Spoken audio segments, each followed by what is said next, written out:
찬송가 433장 찬송하시겠습니다.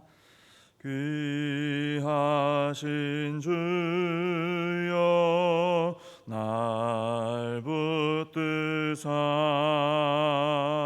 주께로 날마다 더 가까이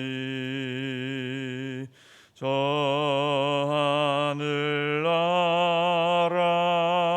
나 올라가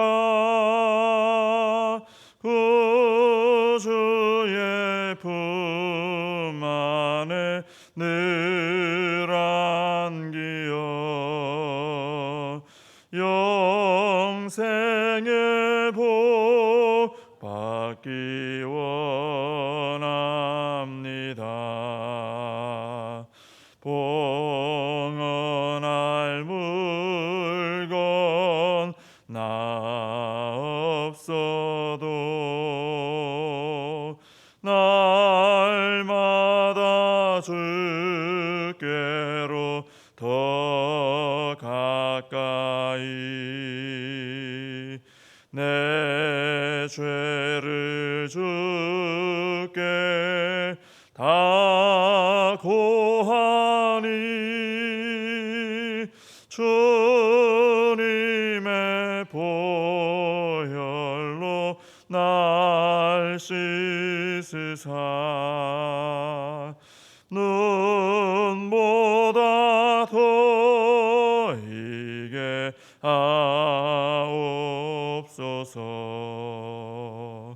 간악한 마귀 날 꾀어도 주 예수 앞으로 더 가까이 이 세상 속한 그 허영심 또 추한 생각을 다 버리니 정결한 마음 내게 늘 주소서. 이 세상 내가 살 동안에 주께로 날마다 더 가까이 저 배는 천국 나 들어가 한없는 복락을 다 얻도록 풍성한 은혜를 주옵소서. 아멘. 사도신경으로 신앙 고백하시겠습니다. 전능하사 천지를 만드신 하나님 아버지를 내가 믿사오며 그 외아들 우리 주 예수 그리스도를 믿사오니 이는 성령으로 잉태하사 동정녀 마리아에게 나시고 본디오 빌라도에게 고난을 받으사 십자가에 못 박혀 죽으시고 장사한 지 사흘 만에 죽은 자 가운데서 다시 살아나시며 하늘에 오르사 전능하신 하나님 우편에 앉아 계시다가 저리로서 산 자와 죽은 자를 심판하러 오시리라. 성령을 믿사오며 거룩한 공회와 성도가 서로 교통하는 것과 죄를 사하여 주시는 것과 몸이 다시 사는 것과 영원히 사는 것을 믿사옵나이다. 아멘. 사무엘상 17장 50절에서 58절까지 말씀을 보겠습니다. 사무엘상 17장 50절에서 58절까지 말씀을 봉독해 드리겠습니다. 다윗이 이같이 물매와 돌로 블레셋 사람을 이기고 그를 쳐 죽였으나 자기 손에는 칼이 없었더라. 다윗이 달려가서 블레셋 사람을 밟고 그의 칼을 그 칼집에서 빼내어 그 칼로 그를 죽이고 그의 머리를 베니 블레셋 사람들이 자기 용사의 죽음을 보고 도망하는지라. 이스라엘과 유다 사람들이 일어나서 소리 지르며 블레셋 사람들을 쫓아 가이와 에그론 성문까지 이르렀고 블레셋 사람들의 부상자들은 사하라임 가는 길에서부터 가드와 에그론까지 엎드러졌더라. 이스라엘 자손이 블레셋 사람들을 쫓다가 돌아와서 그들의 진영을 노략하였고 다윗은 그 블레셋 사람의 머리를 예루살렘으로 가져가고 갑주는 자기 장막에 두니라. 사울은 다윗이 블레셋 사람을 향하여 나아감을 보고 군사령관 아브넬에게 묻되 아브넬아, 이 소년이 누구의 아들이냐? 아브넬이 이르되 왕이여, 왕의 사심으로 맹세하옵나니 내가 알지 못하나이다 하매 왕이 이르되 너는 이 청년이 누구의 아들인가 물어보라 하였더니 다윗이 그 블레셋 사람을 죽이고 돌아올 때에 그 블레셋 사람의 머리가 그의 손에 있는 채 아브넬이 그를 사울 앞으로 인도하니 사울이 그에게 묻되 소년이여 누구의 아들이냐 하니 다윗이 대답하되 나는 주의 종 베들레헴 사람 이새의 아들이니이다 하니라. 아멘. 이제 다윗이 물맷돌을 가지고 골리앗을 쓰러뜨렸습니다. 그런 후에 다윗에게는 이제 칼이 없었기 때문에 골리앗이 차고 있던 칼, 골리앗이 이 칼로 이제 다윗을 죽이려고 했겠죠. 근데 골리앗은 그걸 빼보지도 못하고 죽었어요. 그 칼을 빼가지고 아직 죽지 않았던 쓰러져 있는 그 골리앗을 죽이고 또 그의 머리도 베었습니다. 이 모습은 굉장히 충격적인 모습이었겠죠. 눈으로 보고도 믿어지지 않는 그런 모습이었을 겁니다. 그래서 이 블레셋 사람들이 골리앗이 허망하게 죽임당하는 것을 보고는 혼비백산해서 이제 다 도망을 가기 시작합니다. 근데 반면에 이스라엘은 이 모습을 보고 사기가 아주 막 하늘을 찌를 듯 이제 올라갔어요. 그래서 다 같이 일어나서 소리를 지르면서 블레셋 사람들을 쫓아가서 죽이고 또 다시 돌아와서 또 진영을 노략도 하고 이렇게 하고 있습니다. 그동안 40일 동안이나 이 골리앗 한 사람 때문에 꼼짝을 못하고 있었죠. 이스라엘이 거의 패배한 것과 똑같은 이런 모습으로 주저앉아 있었는데 다윗 한 사람으로 인해서 완전한 승리를 이루게 되었습니다. 아주 놀라운 승리를 얻게 됐죠. 그런데 이 다윗은 우리가 쭉 살펴왔던 것처럼 작은 소년입니다. 아직은 어른도 아닙니다. 또 전쟁 경험도 전혀 없습니다. 또 손에 칼 하나 창 하나 쥐고 있지도 않고 갑옷도 없고 아무 준비도 안 돼 있습니다. 그런데 하나님을 믿는 믿음 하나로 이 골리앗을 이겨버렸습니다. 그래서 이 다윗의 승리는 오늘 우리에게도 굉장히 위로가 되고 또 용기를 주는 승리라고 말할 수 있습니다. 이 다윗을 보면서 나도 하나님 안에서 놀라운 승리를 경험할 수 있겠구나. 이 다윗을 볼 때 우리가 그런 마음을 가지게 됩니다. 또 그런 것은 사실이죠. 누구든지 그렇습니다. 다윗처럼 하나님을 전적으로 믿고 의지하는 사람은 다윗과 같은 승리를 경험할 수 있습니다. 다윗의 승리는 바로 그걸 보여주고 있습니다. 우리는 때때로 이 세상의 거짓말에 속아서 그런 생각할 때가 있습니다. 내가 가진 것도 없는 내가, 배운 것도 없는 내가, 또 경험도 없는 내가, 세상이 알아주지도 않는 내가 무엇을 할 수 있겠는가? 이 연약한 내가 무엇을 할 수 있겠는가? 이렇게 힘도 없는 내가 뭘 할 수 있겠는가? 이런 생각할 때가 있습니다. 그러나 그것은 다윗이 품었던 생각과는 다른 거죠. 다윗의 그 믿음의 생각과는 다른 것입니다. 나는 약할지라도 다윗이 어떤 생각을 했습니까? 하나님은 강하시다.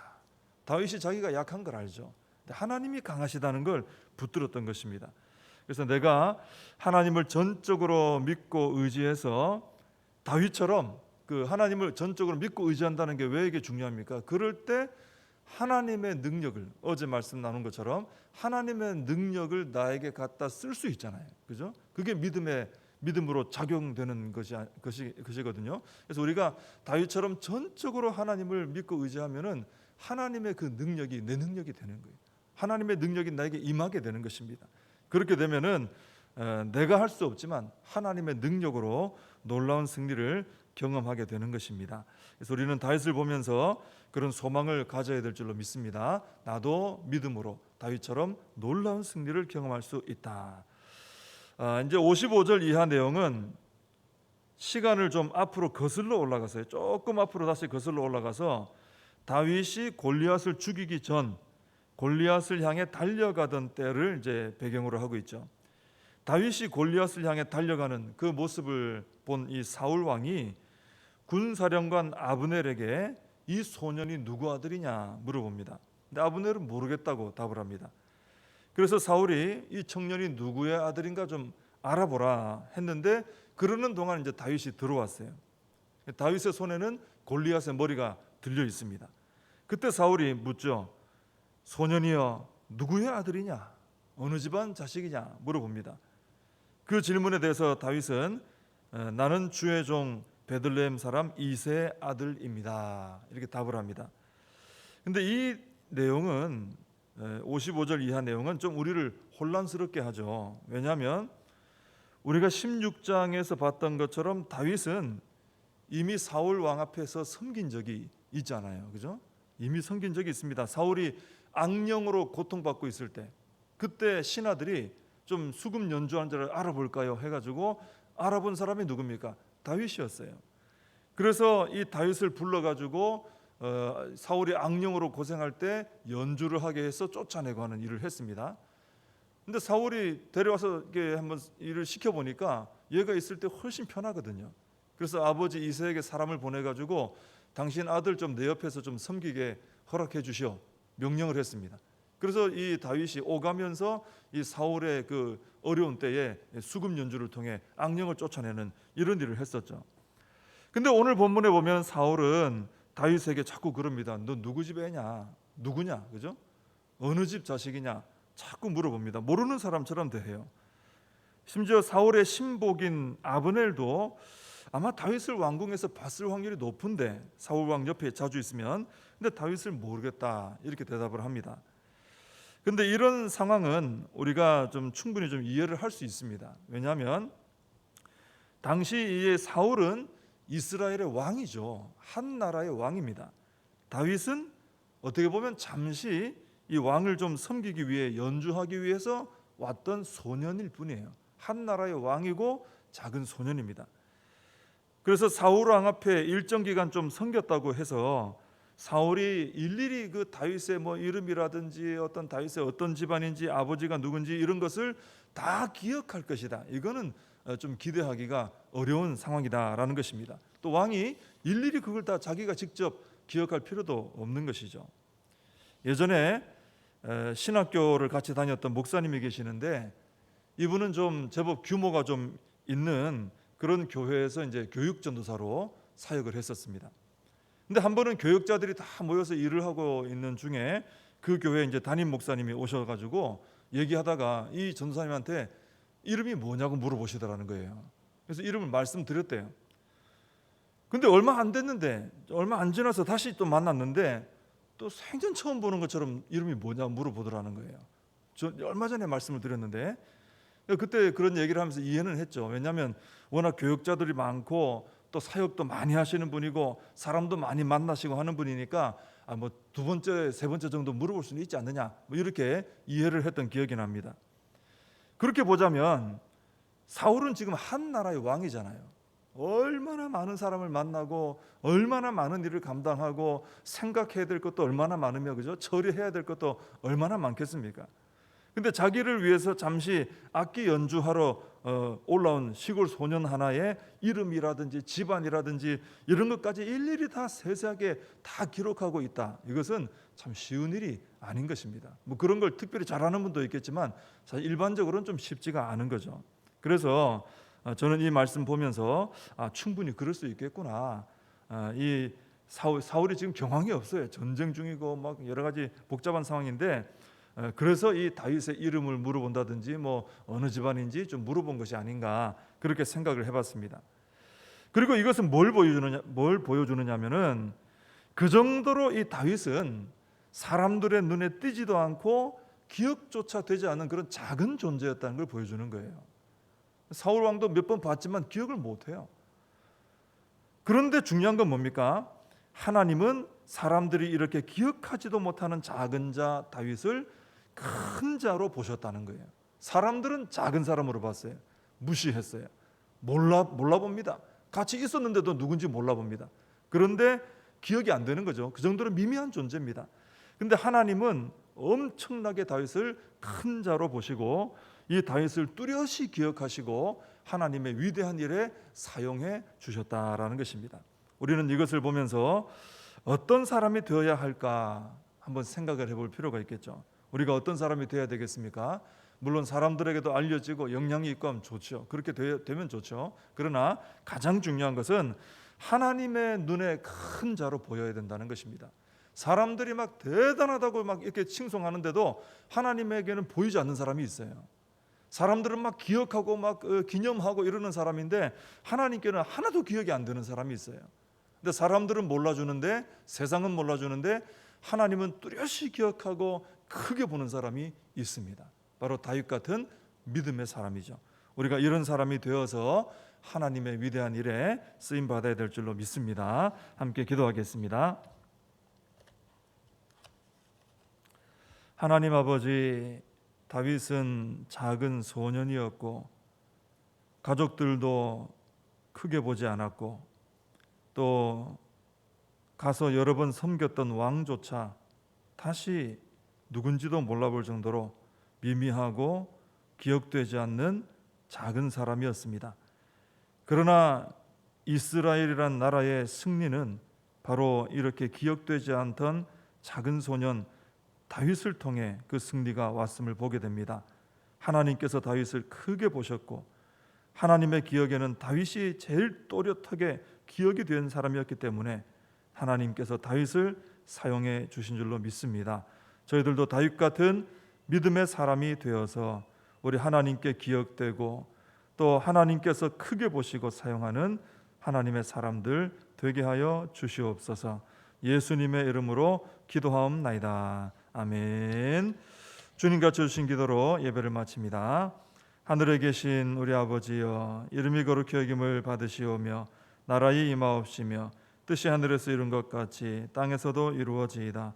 오늘날 우리에게 일용할 양식을 주옵시고 우리가 우리에게 죄진 자를 사하여 준 것 같이 우리 죄를 사하여 주옵시고 우리를 시험에 들게 하지 마옵시고 다만 악에서 구하옵소서. 대개 나라와 권세와 영광이 아버지께 영원히 있사옵나이다. 아멘. 오늘 말씀 붙들고 함께 기도하시고 이 나라 민족을 위해서 또 이 코로나 사태를 위해서 기도해 주시고 또 교회와 우리 다음 세대 우리 신앙과 우리 또 사명을 붙들고 함께 기도하겠습니다.